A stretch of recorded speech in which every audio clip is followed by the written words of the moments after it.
Good morning, welcome to geography classes. আজ দশম শ্রেণীর ভারতের শিল্প অধ্যায়ে 2 নম্বরের কিছু গুরুত্বপূর্ণ প্রশ্ন নিয়ে আমি অনন্যা তোমাদের কাছে চলে এসেছি। প্রথমেই যে প্রশ্নটি নিয়ে আলোচনা করব তা হলো অনুসারী শিল্প। অনুসারী শিল্প হলো একটি প্রধান শিল্প, যেসব শিল্প উপজাত দ্রব্য উৎপন্ন হয় সেগুলিকে কাঁচা মাল হিসেবে ব্যবহার করে গড়ে ওঠা শিল্প। কখনো কখনো আবার প্রধান শিল্পকে আনুষঙ্গিক দ্রব্য সরবরাহ করার জন্য এই শিল্পগুলি গড়ে ওঠে। এবার দেখো, যেহেতু 2 মার্কসের কোয়েশ্চেন, সেহেতু তোমরা চেষ্টা করবে টিকার ক্ষেত্রে 2টি বৈশিষ্ট্য উল্লেখ করতে। এক্ষেত্রে যেমন দেখিয়েছি, এই শিল্পের বিস্তার অনুভূমিক অর্থাৎ মূল শিল্পের চারিপাশে এবং উল্লম্ব অর্থাৎ একই বিল্ডিংয়ের ওপরে ওপরে বিস্তার ঘটে।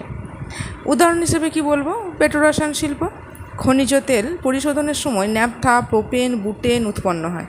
এইগুলোকে কাঁচামাল হিসেবে ব্যবহার করে একাধিক অনুসারী শিল্প গড়ে উঠেছে।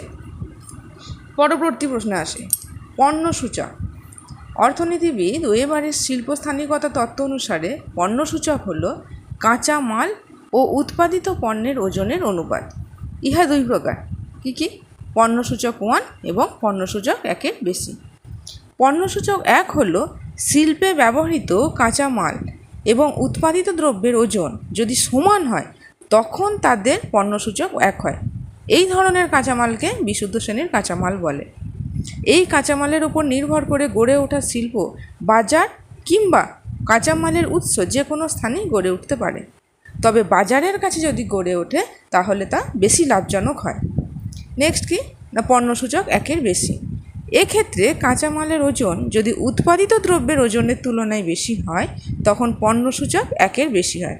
এই ধরনের কাঁচামালকে অবিশুদ্ধ শ্রেণীর কাঁচামাল বলে। ইহা কাঁচামালের উৎসের নিকট গড়ে ওঠে। যেমন দেখো, দুর্গাপুর, বার্নপুর, জামশেদপুরের লৌহ ইস্পাত কারখানাগুলি ছোটনাগপুর মালভূমির খনিজ ভাণ্ডারের নিকট গড়ে উঠেছে। নেক্সট প্রশ্নে আসি শিকড় আলগা শিল্প। ওয়েবারের তত্ত্ব অনুযায়ী বিশুদ্ধ শ্রেণীর কাঁচামালের উপর নির্ভর করে গড়ে ওঠা শিল্পগুলিকে শিকড় আলগা শিল্প বলে।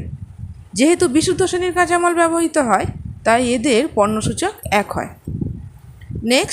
নেক্সট প্রশ্ন হচ্ছে সংযোজন ভিত্তিক শিল্প। এই শিল্পেও একাধিক অনুসারী শিল্প থেকে উপজাত দ্রব্যকে একত্রিত করা হয় এবং একই ছাদের তলায় অনুভূমিক বা উল্লম্ব সংযোগ ঘটানো হয়। যেমন দেখো, মোটর গাড়ি শিল্প। প্রধান শিল্প যেটি, সে ইঞ্জিন বানায়। লাইট, রং, প্লাস্টিক দ্রব্য অনুসারী শিল্প থেকে সংগ্রহ করে একই ছাদের তলায় এগুলোকে একত্রিতকরণ করা হয়। এবার শেষ প্রশ্ন নিয়ে আলোচনা করব। অনেক সময় পরীক্ষায় লৌহ ইস্পাত শিল্পে ব্যবহৃত কাঁচামালগুলি কী কী, এই প্রশ্নটি আসে। প্রধানত 2 ধরনের কাঁচামাল ব্যবহৃত হয়। একটি হচ্ছে ধাতব, দ্বিতীয় হচ্ছে অধাতব। এবার ধাতব কাজের কাঁচামালগুলি সেগুলি কী কী? আকরিক লোহা, ম্যাঙ্গানিজ, টাংস্টেন, নিকেল, ক্রোমিয়াম। আর অধাতব চুনাপাথর, কয়লা, ডলোমাইট। আজকের ক্লাসটি এখানেই শেষ করলাম। ভালো থেকো। আর হ্যাঁ, ভালো লাগলে অবশ্যই লাইক অ্যান্ড সাবস্ক্রাইব করতে ভুলবেন না। পরবর্তী ক্লাস নিয়ে খুব তাড়াতাড়ি হাজির হব। বাই।